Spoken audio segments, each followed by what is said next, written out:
إن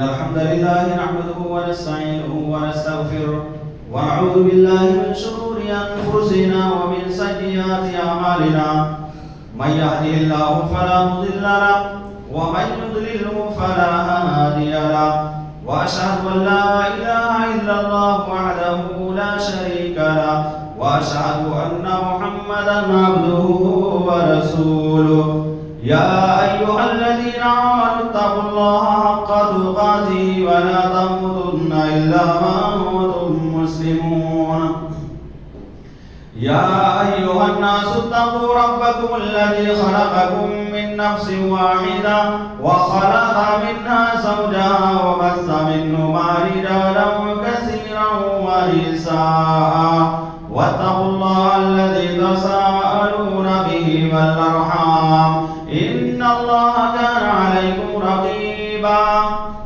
يا أيها الذين آمنوا اتقوا الله وقولوا قولا سديدا يصلح لكم أعمالكم ويغفر لكم ذنوبكم ومن يطع الله ورسوله فقد فاز فوزا عظيما أما بعد فإن خير الحديث كتاب الله وخير الهدي هدي محمد صلى الله عليه وسلم وشر الأمور محدثاتها وكل محدثات بدعة وكل بدعة ضلالة وكل ضلالة في النار قال الله تبارك وتعالى في القرآن المجيد والفرقان الحميد أعوذ بالله من الشيطان الرجيم بسم الله الرحمن الرحيم قاف والقرآن المجيد بل عجبوا أن جاءهم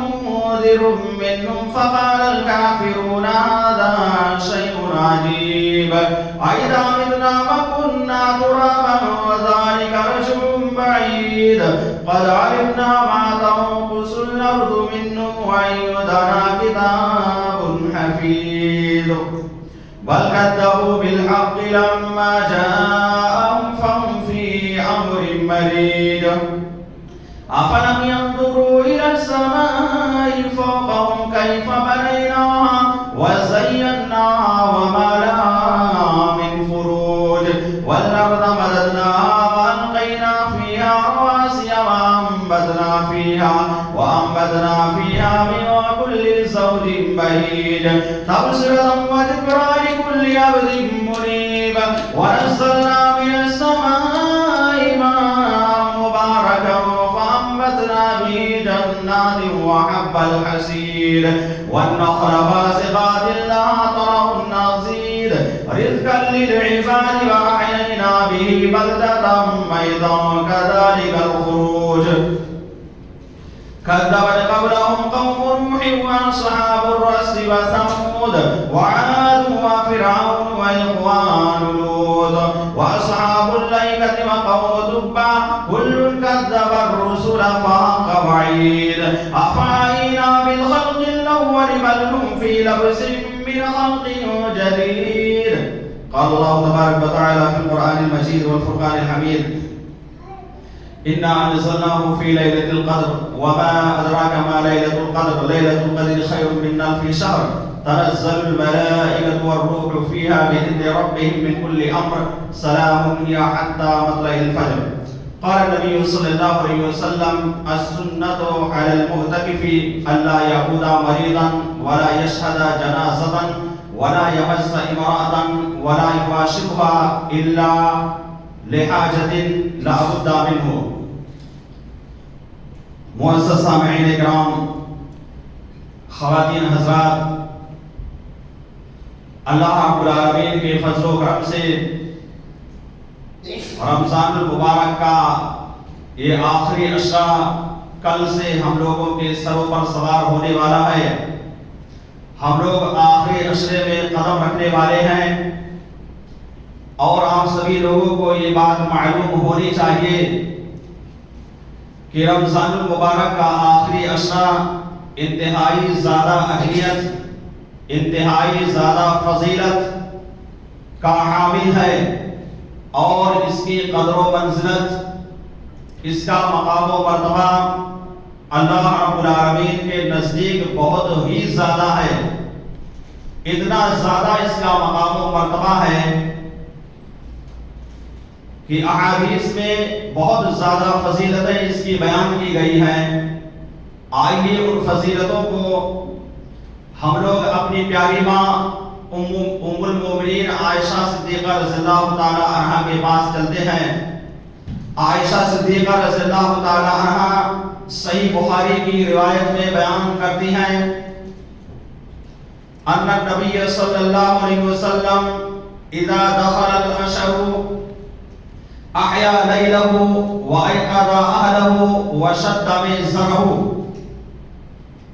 کہ جب آخری عشرہ داخل ہوتا تھا، جب آخری عشرے کے 10 دن شروع ہو جایا کرتے تھے، احیا لیلہ، تو نبی کریم صلی اللہ علیہ وسلم اپنی راتوں کو زندہ رکھتے تھے.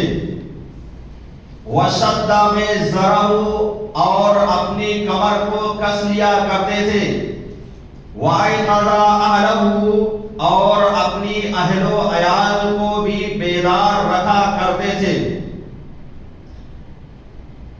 کیا مطلب؟ جو حدیث میں نبی کریم صلی اللہ علیہ وسلم کے بارے میں بیان کیا جاتا ہے وشد مئزرہ، یعنی آپ اپنی کمر کو کس لیا کرتے تھے. اس کا 2 مطلب ہے. ایک مطلب یہ ہے کہ اللہ کے نبی صلی اللہ علیہ وسلم اللہ رب العالمین کی عبادت و بندگی کرنے کے لیے بالکل ایکٹیو ہو جایا کرتے تھے، اپنے اندر پھرتی اور نشاط پیدا کر لیا کرتے تھے. اور دوسرا مطلب کمر کس لینے کا یہ ہے کہ اللہ کے نبی صلی اللہ علیہ وسلم آخری عشرے میں اپنی بیویوں سے جدا ہو جایا کرتے تھے، اپنی بیویوں سے الگ ہو جایا کرتے تھے. حالانکہ رمضان کی راتوں میں بیوی سے جمع کرنا، بیوی سے مباشرت کرنا، یہ ساری چیزیں جائز ہیں، لیکن اس کے باوجود بھی نبی کریم صلی اللہ علیہ وسلم اپنی بیویوں سے الگ ہو کر کے، یکسو ہو کر کے، تنہائی اختیار کر کے اللہ تبارک و تعالی کی عبادت و بندگی کرنے کے لیے اپنے آپ کو وقف کر دیا کرتے تھے، اپنے آپ کو اللہ تبارک و تعالی کی عبادت و بندگی میں لگا دیا کرتے تھے. یہ ہے وشد مئزرہ کا مطلب. اور دوسرا مطلب جو آپ صلی اللہ علیہ وسلم کے بارے میں اس حدیث میں یہ بیان کیا گیا وَأَحْيَا لَيْلَهُ، یعنی آپ صلی اللہ علیہ وسلم راتوں کو زندہ کرتے تھے. اس کا مطلب کیا ہے؟ اس کا مطلب یہ ہے کہ نبی کریم صلی اللہ علیہ وسلم پوری رات شب بیداری کرتے تھے، ذکر و اذکار کرتے تھے، توبہ و استغفار کیا کرتے تھے، قرآن مجید کی تلاوت کیا کرتے تھے. پتہ یہ چلا کہ رات کو اگر ہمیں زندہ کرنا ہے، رات کو زندہ رکھنا ہے، تو اس رات میں ہمیں قرآن مجید کی کثرت کے ساتھ تلاوت کرنی ہے، ذکر و اذکار سے اپنی زبانوں کو تر رکھنا ہے. اللہ رب العالمین کی مغفرت کے بارے میں، رب العالمین کی بخشش کے بارے میں بار بار ہمیں سوال کرنا ہے. اپنے گناہوں پر نادم ہو کر کے، اپنے گناہوں پر شرمندہ ہو کر کے اس رات میں ہمیں خصوصی طور پر اللہ رب العالمین سے معافی مانگنا ہے. تب جا کر کے اس کا مطلب ہوگا وَأَحْيَا لَيْلَهُ، یعنی رات کے زندہ کرنے کا. یہ مطلب نہیں رات کے زندہ کرنے کا کہ آپ رات بھر جاگیں، نہ تو قرآن کی تلاوت کریں، نہ ذکر و اذکار کریں، اور نہ ہی اللہ رب العالمین سے اپنے گناہوں کی معافی مانگے، بلکہ آپ کھانے کے لیے صرف جاگیں، بریانی کھانے کے لیے یا اسی طرح سے چائے پینے کے لیے یا جو بھی چیزیں مہیا کی جاتی ہیں، اگر آپ کا یہ مقصد ہوگا تو پھر جان لیجیے آپ کو جو 83 سال 4 مہینوں سے بہتر عبادت کا جو اجر و ثواب ملنے والا ہے، اس طرح سے جاگنے سے کبھی بھی نہیں ملنے والا ہے. اس لیے کوشش ہم کو یہ کرنا ہے کہ پوری کی پوری رات اللہ رب العالمین کی عبادت میں، قرآن کی تلاوت میں، ذکر و و اذکار میں اور اسی طرح سے توبہ و استغفار میں گزارنا ہے. اس طرح سے نبی کریم صلی اللہ علیہ وسلم کیا کرتے تھے. لہذا ہمیں اور آپ کو اپنے نبی کی زندگی کو اور آپ کے اس افعال کو, آپ کے اس کارنامے کو ہمیں اپنی زندگی میں آئیڈیل بنانا ہے, نمونہ بنانا ہے. اور یہ کام صرف ہمیں کو نہیں کرنا ہے. آپ صلی اللہ علیہ وسلم کے بارے میں آتا ہے وَأَيْقَظَ أَهْلَهُ کہ آپ صلی اللہ علیہ وسلم اپنے اہل و عیال کو بھی بیدار رکھتے تھے, خود بھی بیدار رہتے تھے, خود بھی اللہ رب العالمین کا نام لیا کرتے تھے, ذکر و اذکار کیا کرتے تھے, عبادت کیا کرتے تھے.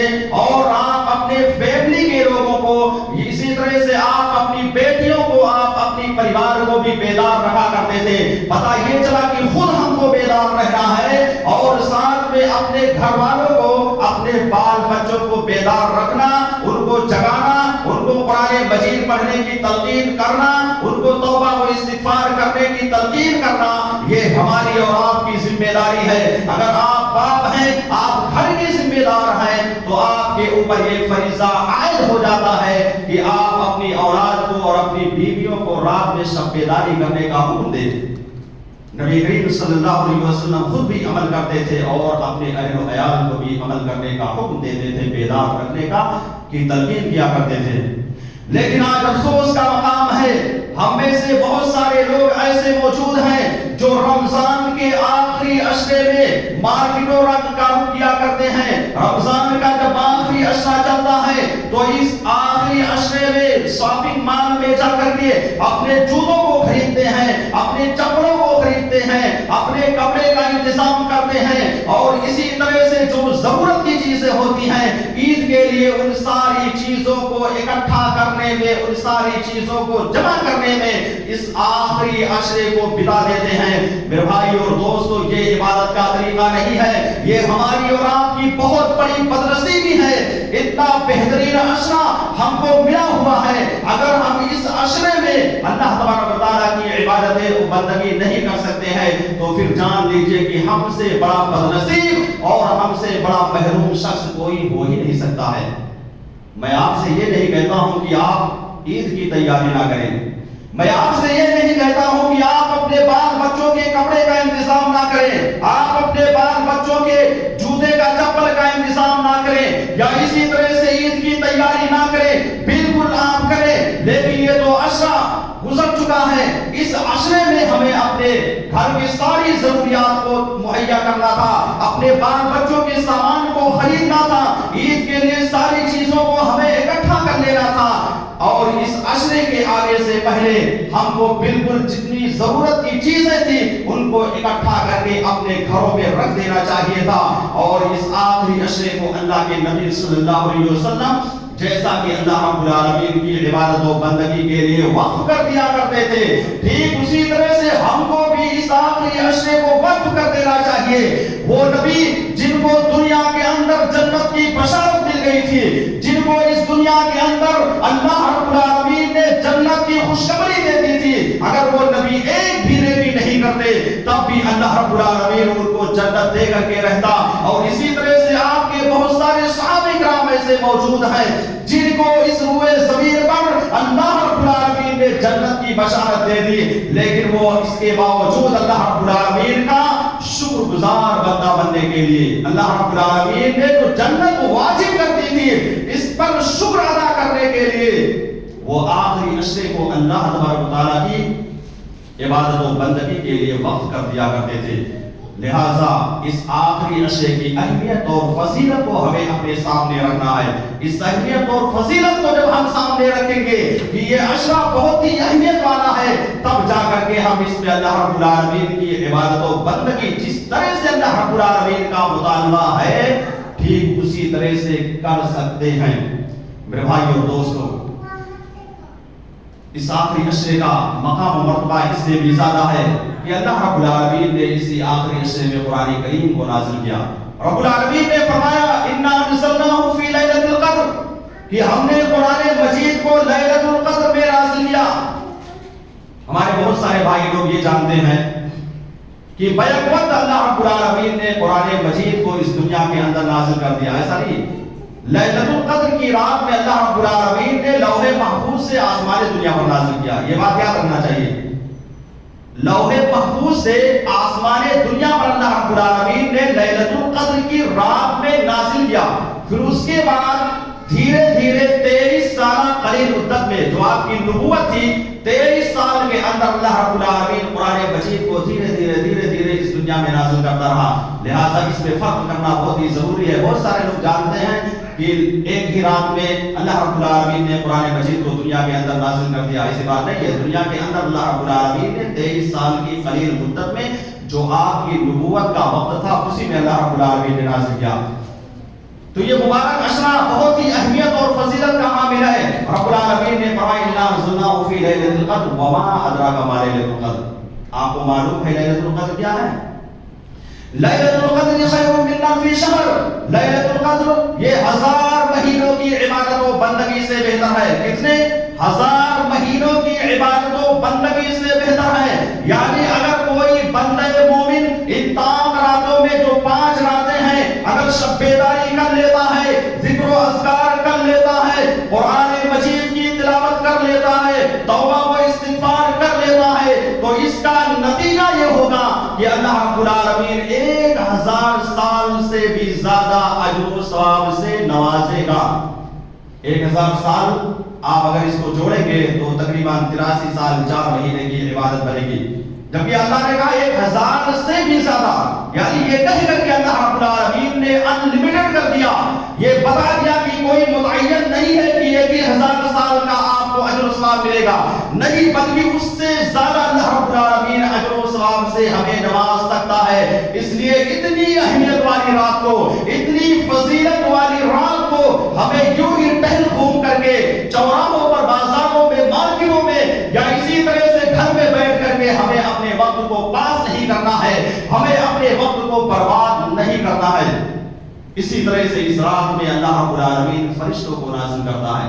جیسا کہ رب العالمین نے فرمایا تنزل الملائکۃ والروح فیہا بإذن ربہم من کل امر، کہ اللہ رب العالمین کے فرشتے اس رات میں اترتے ہیں اور روح الامین یعنی جبریل امین جو تمام فرشتوں کے سردار ہیں، جن کو اللہ رب العالمین نے سارے فرشتوں کا سردار بنا رکھا ہے، وہ بھی ساتھ میں اس روئے زمین پر اترتے ہیں. لیکن یہ بات یاد رکھنا کہ یہ فرشتے اپنے مرمانی نہیں اترتے ہیں، بلکہ اللہ رب العالمین کے پرمیشن سے اترتے ہیں. اللہ رب العالمین جب اترنے کی اجازت دیتا ہے تبھی جا کر کے وہ فرشتے اس رات میں اس روئے زمین پر نازل ہوتے ہیں، اترتے ہیں.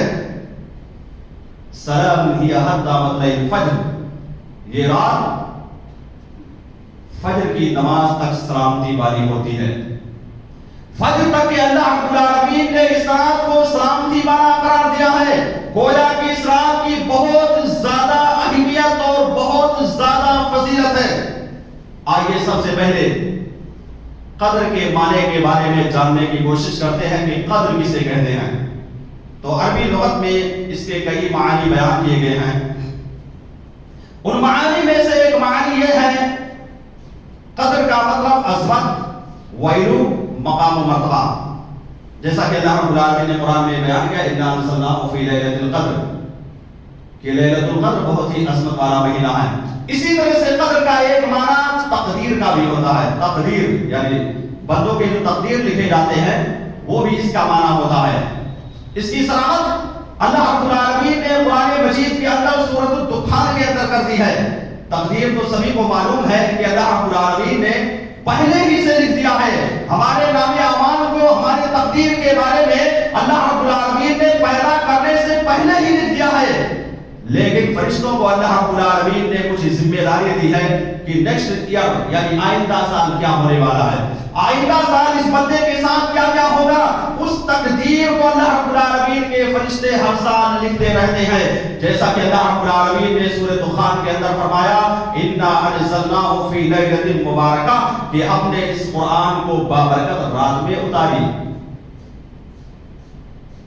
فیہا یفرق کل امر حکیم، اس میں ہر حکمت بھرے امر کا فیصلہ کیا جاتا ہے. یعنی آئندہ سال اس بندے کے ساتھ کیا پیش آنے والا ہے، کیا کیا کارنامہ یہ بندہ کرے گا، ان سارے کارنامے کو اللہ رب العالمین کے فرشتے لیلۃ القدر میں لکھتے رہتے ہیں، پتہ یہ چلا کہ قدر کا ایک معنی تقدیر بھی ہوتا ہے، اور اسی طرح سے قدر کا ایک معنی تنگ ہوتا ہے۔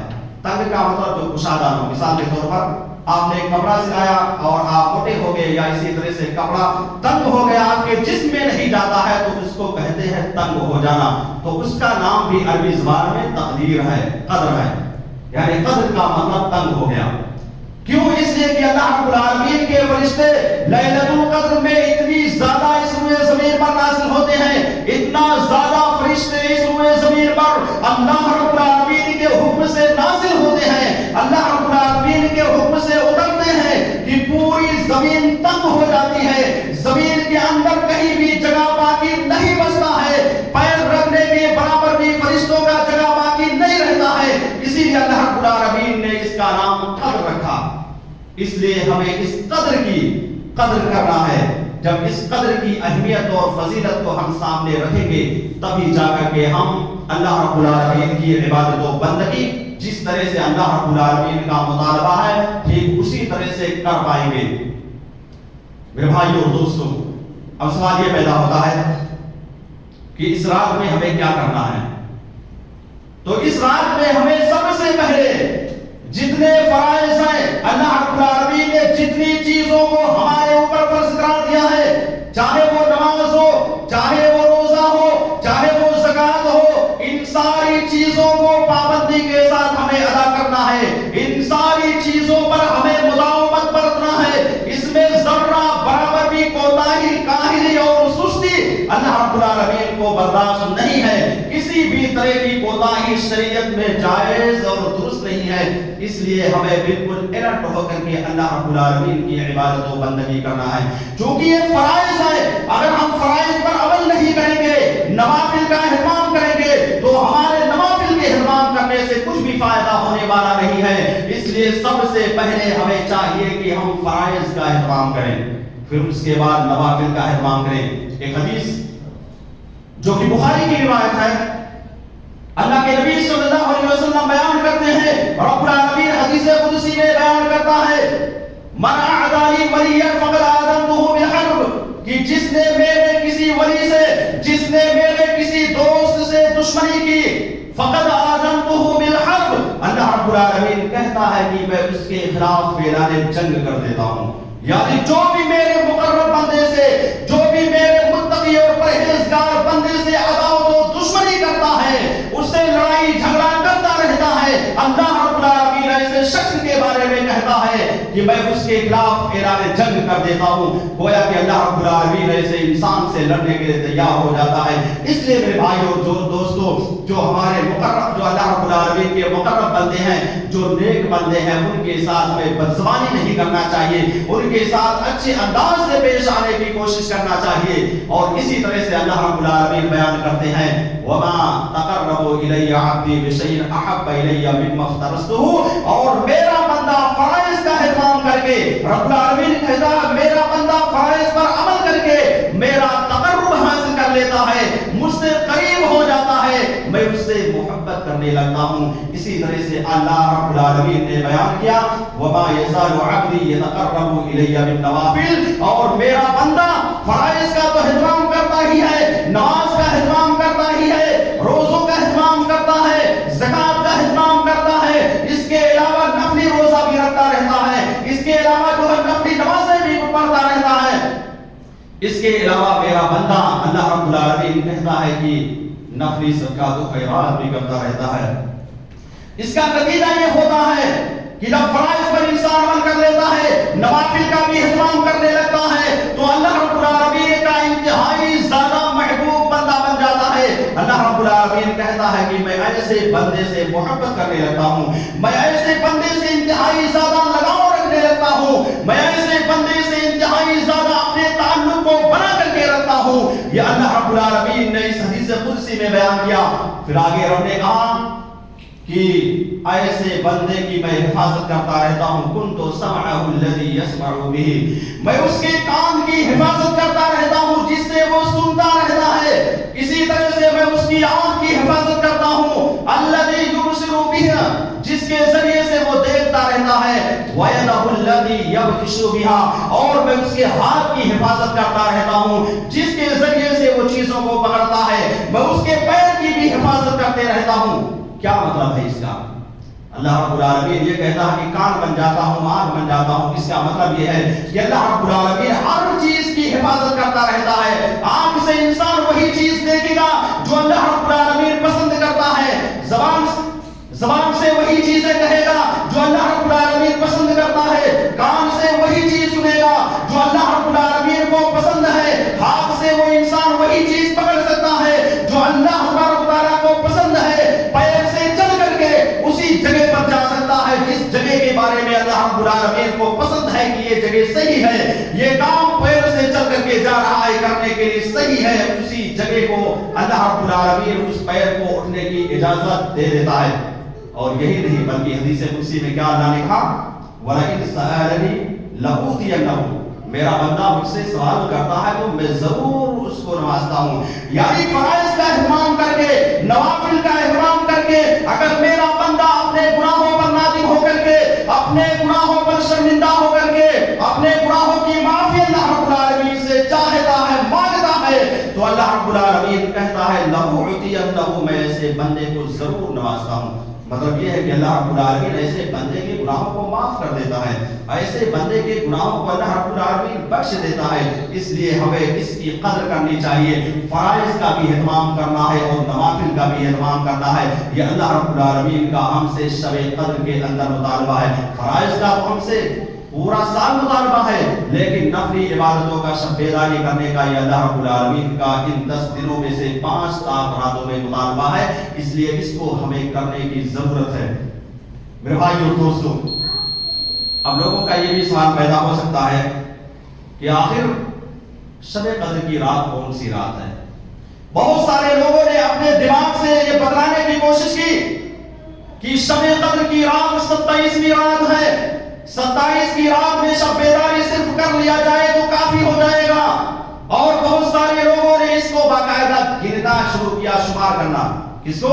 انا انزلناہ کو انا سے شروع کرو، اور جہاں تک 27 حرف ہو جائے گا، ہیا پر 27 حرف ہو جاتا ہے، ہیا حتی مطلع الفجر، تو کہتے ہیں کہ یہ 27 رات جو ہے شب قدر کی رات ہوتی ہے، یعنی انا سے لے کر کے ہیا تک 27 حرف ہے۔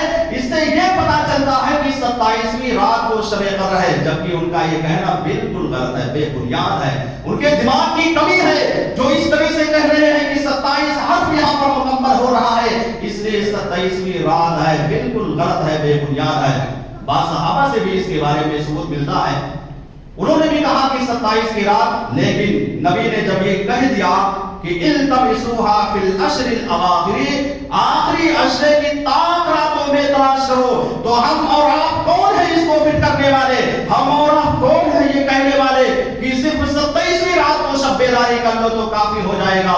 میرے بھائی اور دوستوں، کچھ ملنے والا نہیں ہے۔ اگر ایک رات میں ہم شب بیداری کریں گے تو ذرہ برابر بھی نیکی نہیں بلکہ گنہگار بھی ہو سکتے ہیں۔ یہ متعین کر رہے ہیں کہ نہیں صرف اسی رات میں شب قدر ہے، اس کے علاوہ اور راتوں میں شب قدر نہیں ہے، تو یہ بالکل ناجائز اور درست نہیں ہوگا۔ اس لیے ہمیں 5 راتوں میں شب بیداری کرنا ہے۔ امام مسلم رحمۃ اللہ علیہ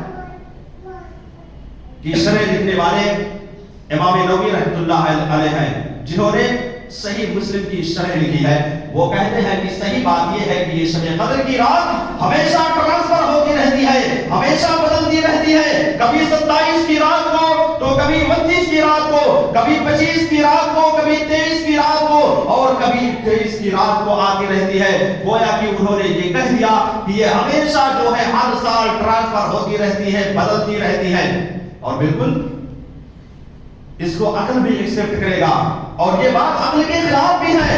جو لوگ یہ کہتے ہیں کہ 27 کی رات ہے، نبی کریم صلی اللہ علیہ وسلم کے بارے میں آپ ذرا غور سے پڑھیے ان کی احادیثوں کو، تو آپ کو معلوم ہوگا کہ جس میں امت محمدیہ کے لیے فائدہ تھا، جس میں امت محمدیہ کے لیے زیادہ فائدہ تھا، اس کو آپ نے اپنی امت کے سامنے کھول کھول کر کے بیان کر دیا کہ اگر یہ عبادت کرو گے تو اتنی نیکی ملے گی، اگر یہ کارنامہ انجام دو گے تو اتنی نیکی ملے گی۔ تو کیا نعوذ باللہ ہمارے نبی اگر آپ کو معلوم ہوتا کہ 27 کی رات کو شب قدر ہے تو بتاتے کہ ضرور بتاتے، چھپانے کی کوشش نہیں کرتے۔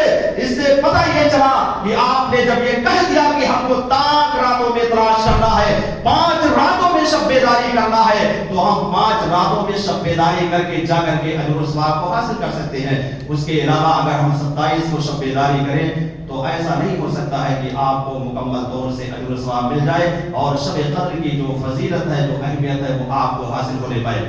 اس لیے 5 راتوں میں شب بیداری کرنا نبی کی حدیث کے موافق ہے، نبی کے فرمان کے کا یہ مطالبہ بھی ہے کہ 5 راتوں میں شب بیداری کیا جائے، اس لیے اس میں شب بیداری کرنا ضروری ہے۔ اسی طرح سے لوگوں کا ایک سوال یہ بھی آ سکتا ہے کہ شب قدر کی علامتیں کیا ہیں، شب قدر کی نشانیاں کیا ہیں؟ تو اس کی کئی نشانیاں حدیث میں بیان کی گئی ہیں کہ شب قدر کے بعد والا جو دن ہوتا ہے، یعنی مثال کے طور پر 21 رات کو شب قدر تھا، تو اس کے بعد کا جو دن ہوتا ہے، جب سورج نکلتا ہے تو اس میں زیادہ تپش نہیں ہوتی ہے، بہت زیادہ گرمی نہیں ہوتی ہے، نارمل ہوتا ہے۔ اور اسی طرح سے یہ بھی بیان کیا گیا ہے کہ شب قدر کی رات جو ہوتی ہے نہ تو زیادہ گرمی والی ہوتی ہے اور نہ ہی زیادہ ٹھنڈی ہوتی ہے، گویا کہ وہ رات بھی نارمل رات ہوتی ہے۔ لیکن یہ کوئی ضروری نہیں ہے کہ یہ علامتیں نظر آ جائے، ہر انسان اس کو دیکھ لے، محسوس کر لے۔ اس لیے جب تاک راتوں میں 5 راتوں میں آپ نے جاگنے کا حکم دیا ہے تو ہم کو 5 راتوں میں تلاش کرنا ہے، یہ نہیں کہ ٹھنڈی محسوس کر کے، تھوڑا بہت گرمی محسوس کر کے یہ سوچ لے کہ یہی شب قدر کی رات ہے، ایسا نہیں کرنا ہے۔ اس سے کوئی ضروری نہیں ہے کہ وہ شب قدر کی رات ہو جائے۔ نبی نے جب آخری عشرے میں کہا ہے تو آخری عشرے کی تاک راتوں میں ہمیں شب بیداری کرنا ہے، ہمیں تاک راتوں میں جاگنا ہے، تب جا کر کے اللہ رب العالمین ہمیں اس کے اجر و ثواب سے نوازے گا۔ اسی طرح سے ایک سوال یہ بھی آ سکتا ہے لوگوں کے ذہن میں کہ شب قدر کی رات اگر مل جائے تو شب قدر کی رات میں ہم کو کیا کرنا ہے، کیا پڑھنا ہے؟ تو آئیے ہم اپنی پیاری ماں ام المومنین عائشہ صدیقہ رضی اللہ تعالی عنہا کے پاس چلتے ہیں۔ ام المومنین عائشہ صدیقہ رضی اللہ تعالی عنہا یہ نبی کریم صلی اللہ علیہ وسلم کی بہت ہی چہیتی بیوی تھی، نبی کریم صلی اللہ علیہ وسلم کے ساتھ ہمیشہ لگی رہا کرتی تھی، آپ کی خدمت انتہائی زیادہ عائشہ صدیقہ رضی اللہ تعالی عنہا کرتی تھی، اور آپ صلی اللہ علیہ وسلم کو عائشہ صدیقہ رضی اللہ تعالی عنہا سے انتہائی زیادہ محبت تھی، انتہائی زیادہ ان سے باقاعدہ نبی کی لگاؤ بھی تھی۔ انہوں نے نبی صلی اللہ علیہ وسلم سے سوال کیا، کیا سوال کیا؟ کہا کہ اللہ کے نبی صلی اللہ علیہ وسلم اگر شب قدر کے بارے میں ہم کو معلوم ہو جائے کہ یہ شب قدر کی رات ہے تو ہم اس میں کیا پڑھیں؟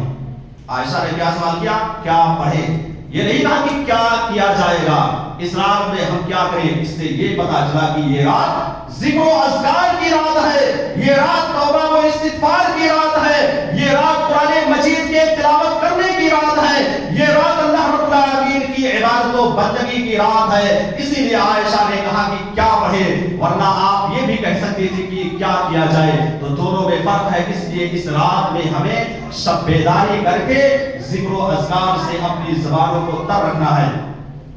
اللہ رب العالمین کی رضامندی کو حاصل کرنے کے لیے، اللہ رب العالمین کی خوشنودی کو حاصل کرنے کے لیے ہمیں اللہ رب العالمین کو راضی رکھنا ہے، نماز کے ذریعے سے، روزے کے ذریعے سے، ذکر و اذکار کے ذریعے سے، توبہ و استغفار کے ذریعے سے۔ تو عائشہ رضی اللہ تعالی عنہا نے نبی سے جب سوال کیا تو آپ صلی اللہ علیہ وسلم نے کہا کہ عائشہ اگر یہ رات تم کو مل جائے تو اس رات میں تم کو ایک بہت ہی جامع دعا ہے، اس دعا کے پڑھنے کا اہتمام کرنا ہے۔ وہ دعا بہت ہی جامع اور بہت ہی چھوٹی دعا ہے، ہم میں سے ہر شخص یاد کر سکتا ہے، چاہے پڑھا لکھا ہوا ہو یا پڑھا لکھا نہ ہو، جاہل ہو، جس کو عربی آتی ہی نہ ہو، وہ بھی آدمی آسانی سے اس دعا کو یاد کر سکتا ہے۔ اللہ کے نبی صلی اللہ علیہ وسلم نے عائشہ رضی اللہ تعالی عنہا سے کہا کہ عائشہ جب تمہیں شب قدر مل جائے تو اس دعا کے پڑھنے کا اہتمام کرو، اللہم انک عفو تحب العفو فاعف عنی۔ یہ بہت ہی جامع دعا ہے، کتنا ہے؟ صرف ایک انگلی بھر کے برابر ہے، بہت ہی چھوٹا دعا ہے۔ اس آدمی کو، اس دعا کو ہر آدمی آسانی کے ساتھ یاد کر سکتا ہے۔ اس دعا میں اللہ رب العالمین سے کیا سوال کیا گیا ہے؟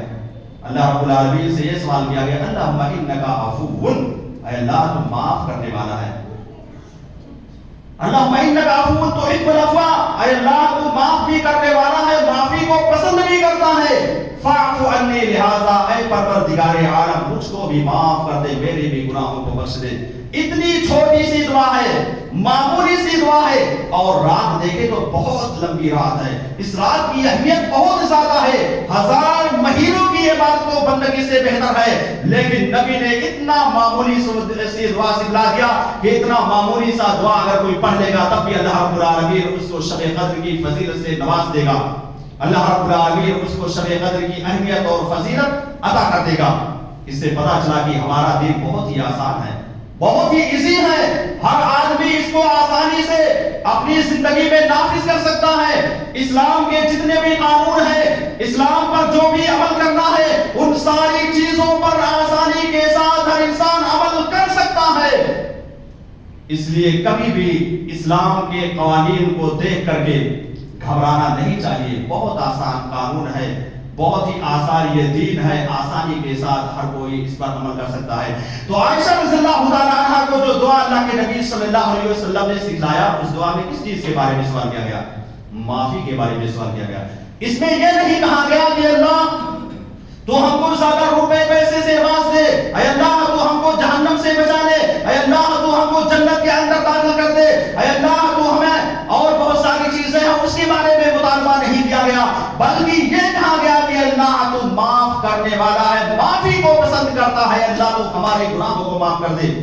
پتہ یہ چلا کہ اس میں اللہ رب العالمین سے ہم کو سب سے زیادہ مغفرت کرنا ہے، سب سے زیادہ اللہ رب العالمین سے اپنے گناہوں پر نادم ہو کر کے، شرمندہ ہو کر کے اللہ رب العالمین کے حضور میں حاضر ہو کر کے اپنے گناہوں کی معافی مانگنی ہے، اور کسی چیز کے بارے میں اس حدیث میں یہ سکھلایا نہیں گیا ہے۔ اور یہ بھی پتہ چلا کہ یہ حدیث اس بات کی دلیل ہے کہ جب انسان دعا کرے تو سب سے پہلے اللہ رب العالمین کی حمد بیان کر دے، اللہ رب العالمین کی تعریف بیان کرے، پھر اس کے بعد اپنے گناہوں کے بارے میں اسٹپ بائی اسٹپ اللہ رب العالمین کے سامنے رکھے اور کہے کہ اللہ میں گنہگار ہوں، میں خطاکار ہوں، اے اللہ تو ہمارے گناہوں کو اور ہماری خطاؤں کو بخش دے۔ یہ فضیلت ہے اس رات کی، اس لیے اس رات کی اہمیت اور اس رات کی فضیلت کو ہمیں سامنے رکھنا چاہیے۔ اور ایک بات یہ بھی آپ ذہن نشین کر لیں کہ یہ رات جو ہم کو ملی ہوئی ہے، یہ اس سے پہلے کی جتنی امتیں تھی، امت محمدیہ سے پہلے جتنی بھی امتیں موجود تھی، ان کو اللہ تبارک و تعالیٰ نے اس طرح کی رات سے نہیں نوازا۔ تو یہ اللہ رب العالمین کا ہمارے اوپر بہت بڑا گفٹ ہے، بہت بڑا ہمارے لیے تحفہ ہے، اس لیے ہمیں اس گفٹ کو اور اس تحفے کو قبول کرنا پڑے گا۔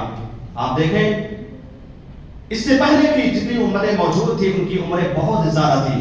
آدم علیہ السلام کی عمر 1000 سال، نوح علیہ السلام 950 برس تک کی تبلیغ بھی کرتے رہے، اس کے زیادہ بھی ان کی عمر رہی ہوگی، یا اسی طرح سے جو ہے بہت سارے لوگوں کی عمر 300 سال 400 سال 500 سال اس طرح کی ان کی عمر تھی۔ تو ظاہر سی بات ہے امت محمدیہ کی عمر کے بارے میں آپ نے بیان کیا کہ یہ 60 سے 65 سال کے بیچ میں رہیں گے، اگر کسی کو 70 75 تو یہ بونس کے طور پر مل گیا۔ تو بتائیے چلا کہ 60 65 سال کی عمر ہم کو ملنے والی ہے، اور اس سے پہلے کی جو قومیں تھیں ان کو اور زیادہ عمر اللہ رب العالمین نے نواز رکھا تھا، تو وہ عبادت و بندگی کر کے ہم سے کہیں زیادہ آگے پہنچ سکتے تھے۔ اسی لیے اللہ رب العالمین نے ایک رات ایسی دے دی اور یہ کہہ دیا کہ اگر اس رات میں اللہ رب العالمین کی عبادت و بندگی کوئی کر لے، تاک راتوں میں شب بیداری کر لے اور تاک راتوں میں ذکر و اذکار کر کے اللہ رب العالمین کو راضی کر لے، اللہ رب العالمین کی رضامندی اور اس کی خوشنودی کو حاصل کر لے، تو اس کا نتیجہ یہ ہوگا کہ اللہ رب العالمین اس کو 83 سال 4 مہینوں سے زیادہ اجر و ثواب کو لکھ دے گا۔ اور ایسے ہی انسان اپنی زندگی میں ہر سال عمل کرتا رہے تو اس کا نتیجہ یہ ہوگا کہ جن کی عمریں 300 400 500 1000 سال کی تھی ان سے بھی زیادہ آگے جا سکتا ہے۔ اس لیے اس مبارک عشرے کی اہمیت کو اور فضیلت کو ہمیں سمجھنا ہے، اور اس کا ایک لمحہ بھی ضائع اور برباد نہیں ہونے دینا ہے، ایک لمحے کے لیے ہمیں غافل نہیں ہونا ہے۔ ہو سکتا ہے یہ رمضان جو چل رہا ہے یہ ہماری زندگی کا آخری رمضان ہو، یہ شب قدر جو آج کی رات میں آنے والی ہے ہو سکتا ہے کہ ہماری زندگی کا آخری شب قدر ہو، اب اس کے بعد دوبارہ یہ موقع نہ ملنے پائے۔ اس لیے میرے بھائیوں اور دوستوں، میری ماں اور بہنوں، کی اہمیت کو سمجھنے کے بعد اس میں اللہ رب العالمین کی زیادہ سے زیادہ عبادت و بندگی کرنے کی کوشش کیجیے. اسی طرح سے اس آخری عشرے کی دوسری اہم عبادت اعتکاف ہے. کیا ہے؟ دوسری اہم عبادت اعتکاف ہے. تو سب سے پہلے اعتکاف کے بارے میں سمجھیے کہ اعتکاف کسے کہتے ہیں. اعتکاف کہتے ہیں کہ اپنے آپ کو مضبوطی سے تھام لینا، بٹھا لینا. لغت میں جیسا کہ اللہ رب العالمین نے ابراہیم علیہ السلام کی قوم کے بارے میں قرآن مجید کے اندر ذکر کیا کہ ان کی قوم نے کہا وَأَنْتُمْ لَهَا عَاكِفُونَ، اپنے معبودوں کے بارے میں، معبودان باطلہ کے بارے میں، کہ ہم لوگ اپنے معبود کو مضبوطی سے تھام کر کے رکھے ہیں، پکڑے ہوئے ہیں، انہی کی عبادت و بندگی کریں گے. تو پتہ یہ چلا کہ اعتکاف کا مطلب ہوتا ہے کہ مضبوطی سے کسی چیز کو تھام لینا، بیٹھ جانا.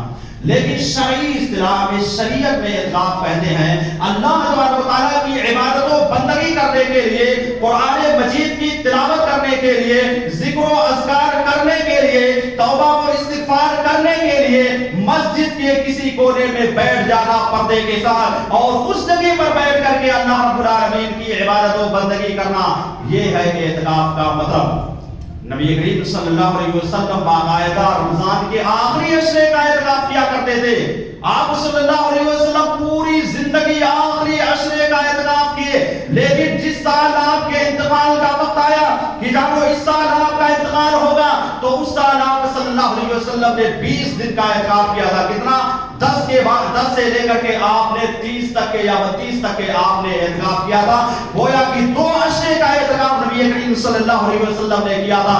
لیکن آپ کی پوری زندگی کو سامنے رکھ لیجئے کہ آپ نے پوری زندگی 10 دن کا اعتکاف کیا، اور آپ نے اپنی ازواج مطہرات کو بھی اعتکاف کرنے کا حکم دیا، اور آپ کی ازواج مطہرات نے بھی آخری عشرے میں 10 دن کا اعتکاف کیا.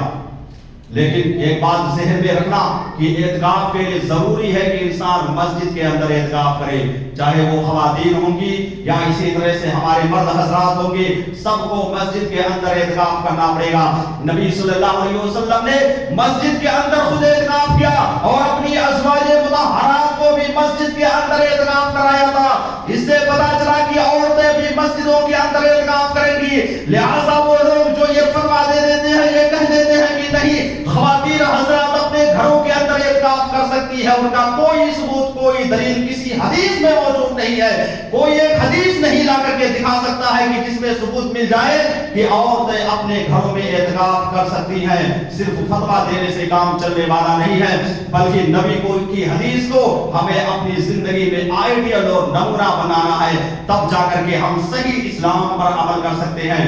تو عورتوں کو اگر مسجد میں اعتکاف کرنا ہے تو عورتوں کے لیے ہر طرح کے انتظام کرنا پڑے گا. ایک تو پردے کا اہتمام کرنا پڑے گا، اور دوسری چیز ان کے اوپر کوئی دقت، کوئی پریشانی نہ آئے. ان کی عزت و آبرو کی حفاظت ہونی چاہیے، ان کی عزت و آبرو کے ساتھ کوئی کھلواڑ نہ کرنے پائے. اس طرح کا انتظام جب رہے گا تبھی عورتیں مسجد کے اندر اعتکاف کر سکتی ہیں.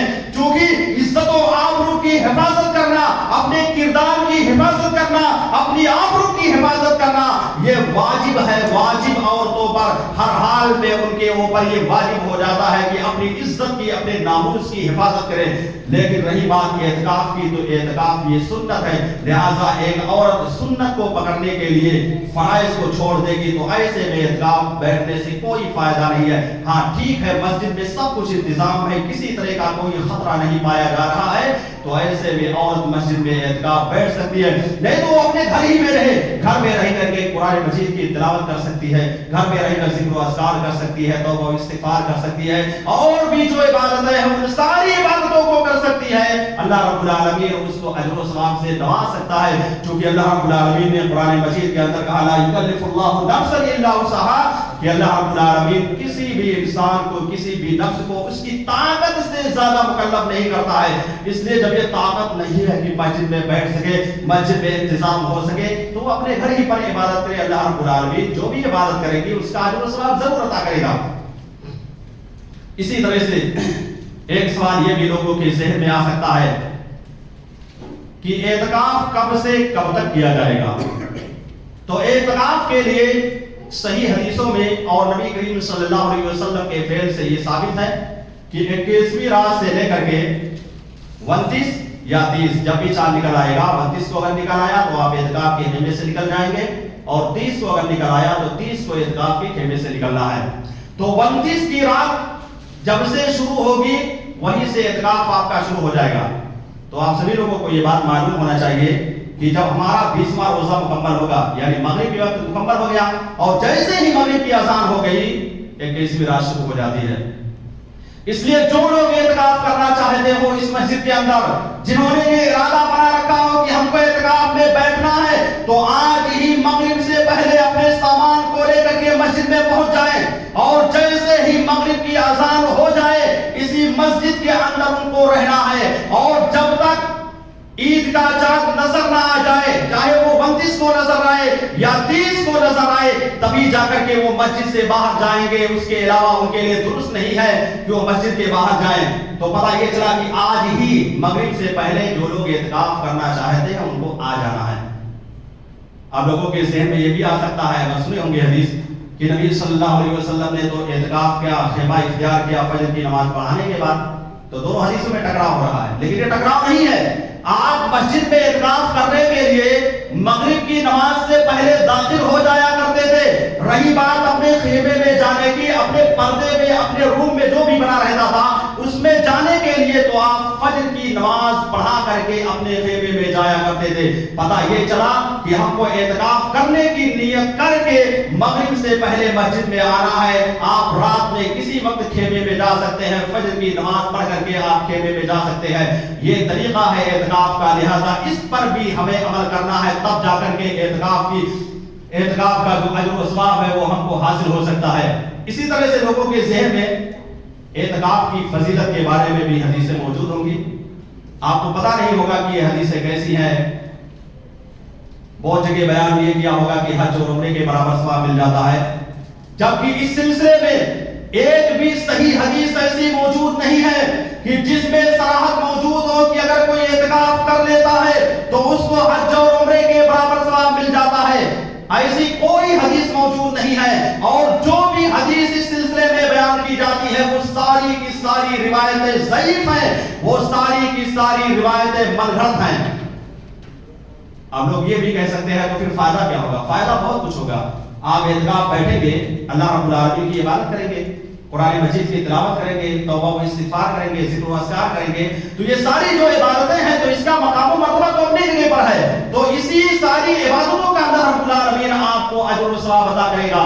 اس لیے ان ساری عبادتوں کو، قرآن مجید کی تلاوت کو، ذکر و اذکار کو، توبہ استغفار کو سامنے رکھتے ہوئے آپ بیٹھیے، اور جتنا اجر و ثواب اللہ رب العالمین نے ان ساری عبادتوں میں لکھ رکھا ہے اتنا عبادت و بندگی کرنے پر اللہ رب العالمین آپ کو نوازے گا. ایک انسان جو اعتکاف نہیں بیٹھتا ہے وہ ان ساری چیزوں کو نہیں کر سکتا ہے، لیکن ایک انسان جب یکسو ہو کر کے گھر بار کو چھوڑ کر کے مسجد کے اندر بیٹھ جاتا ہے اور ساری عبادتیں، نوافل کا اہتمام، فرائض کا اہتمام، قرآن مجید کے پڑھنے کا اہتمام، ذکر و اذکار کا اہتمام، ان ساری چیزوں کو کرتا رہتا ہے تو اللہ رب العالمین اس کو مکمل طور سے اجر و ثواب سے نواز دیتا ہے. اس لیے اس کی فضیلت کو رکھتے ہوئے اور ذکر و اذکار کو کرتے ہوئے ہمیں اعتکاف بیٹھنا چاہیے. اور ایک بات یہ بھی یاد رکھیں، آج کا موبائل کا دور چل رہا ہے تو بہت سارے نوجوان ہم لوگوں کے ادھر ہو گیا ہے، ادھر بھی ہو سکتا ہے، جب اعتکاف بیٹھتے ہیں تو موبائل اپنے ساتھ لے کر کے بیٹھتے ہیں.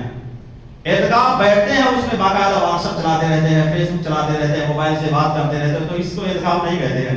اگر ایسا کرنا ہے تو بہتر ہے آپ اپنے گھر ہی پر رہیے، گھومیے ٹہلیے. اعتکاف کا مطلب کہ لوگوں سے بالکل الگ ہو جانا ہے، اللہ رب العالمین کی عبادت و بندگی کے لیے اپنے آپ کو وقف کر دینا ہے، تبھی جا کر کے آپ کو اعتکاف کا اجر و ثواب ملے گا. یہ موبائل آپ اپنے گھر پر رکھ کر کے آئیے گا اگر اعتکاف بیٹھنا چاہتے ہیں، یا اپنے پاس ہی رکھیے، ضرورت جب پڑے تو آپ کال کر کے جو ہے تھوڑا بہت بات کر سکتے ہیں. اس کے علاوہ اگر آپ اسی موبائل پہ، واٹس ایپ پر، فیس بک پر لگے رہیں گے تو پھر اعتکاف کا کوئی اجر و ثواب آپ کو ملنے والا نہیں ہے. اور اسی طرح سے اعتکاف جو لوگ بیٹھیں گے ان کو ایک بات یاد رکھنا، نبی کریم صلی اللہ علیہ وسلم کی یہ حدیث ہے، السنۃ علی المعتکف الا یعود مریضا، کہ معتکف کے لیے، جو لوگ اعتکاف میں بیٹھے ہوئے ہیں ان لوگوں کے لیے یہ سنت ہے، اللہ یعود مریضا، کہ وہ کسی بھی مریض کی عیادت نہ کریں، کسی مریض کو دیکھنے کے لیے نہ جائیں، گرچہ ان کے گھر کا بیٹا ہی کیوں نہ بیمار ہو، ان کا باپ کیوں نہ بیمار ہو، ان کی والدہ کیوں نہ بیمار ہو، یا ان کی اہلیہ بیمار کیوں نہ ہو، اس کو گھر جانا نہیں ہے مریض کی عیادت کرنے کے لیے۔ اور یہی نہیں بلکہ آپ نے یہ بھی کہا وَلَا يَشْهَدَ جَنَازَةً، اور نہ ہی کسی کی نماز جنازہ میں شامل ہو سکتے ہیں۔ وہ آپ کے گھر کا ہی کوئی انتقال کیوں نہ ہو جائے، یا اسی طرح سے آپ کے پڑوس کا کوئی انتقال کیوں نہ ہو جائے، آپ کو کسی نے آ کر کے بتلا دیا کہ بھائی بڑا صاحب کا انتقال ہو گیا ہے، آپ کے باپ کا، آپ کی ماں کا، آپ کی بہن کا، آپ کی بیٹی کا، آپ کے بیٹے کا انتقال ہو گیا ہے، تو ایسے بھی جو لوگ اعتکاف بیٹھے رہیں گے ان کے لیے جائز نہیں ہے کہ مسجد سے باہر نکل کر کے ان کی نماز جنازہ میں شامل ہوں۔ اور اسی طرح سے آپ نے بیان کیا وَلَا يَمَسَّ امْرَأَةً، اور نہ ہی کسی عورت، اپنی عورت کو کسی نے، نہ ہی اپنی عورت کو وہ چھو سکتے ہیں، وَلَا يُبَاشِرُهَا، اور نہ ہی ان سے مباشرت کر سکتے ہیں۔ پتہ یہ چلا کہ ان ساری چیزوں سے ہمیں اجتناب کرنا ہے، بچنا ہے۔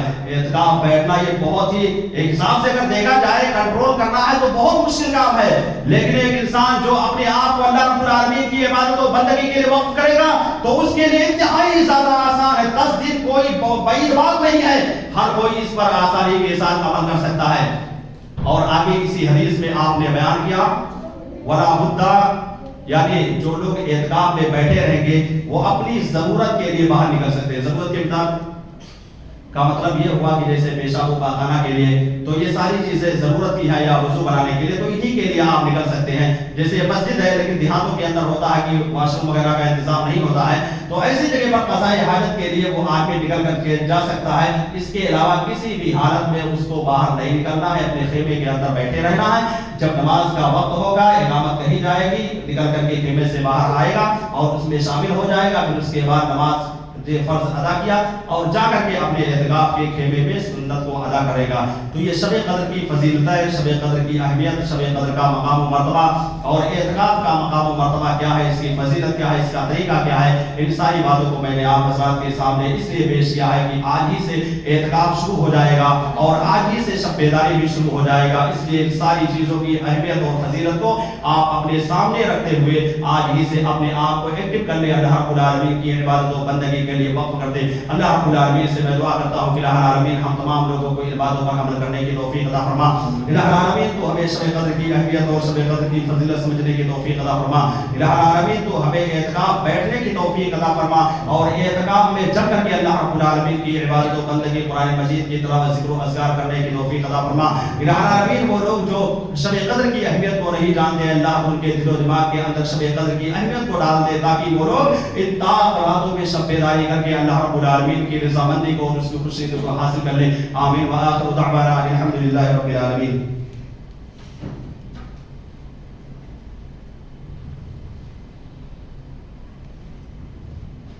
ان الحمد للہ نحمده ونستعینه ونستغفره ونعوذ بالله من شرور انفسنا ومن سيئات اعمالنا، من يهده الله فلا مضل له ومن يضلل فلا هادي له، واشهد ان لا اله الا الله وحده لا شريك له، واشهد ان محمدا عبده ورسوله، اما بعد ان الله وملائكته يصلون على النبي يا ايها الذين امنوا صلوا عليه وسلموا تسليما، اللهم صل على محمد وعلى ال محمد كما صليت على ابراهيم وعلى ال ابراهيم انك حميد مجيد، اللهم بارك على محمد وعلى ال محمد كما باركت على ابراهيم وعلى ال ابراهيم انك حميد مجيد۔ عباد الله رحمكم الله، ان الله يأمر بالعدل والاحسان وايتاء ذي القربى وينهى عن الفحشاء والمنكر والبغي يعظكم لعلكم تذكرون، اذكروا الله يذكركم وادعوه يستجب لكم، ولذكر الله تعالى بان واجل وأتم وأكبر۔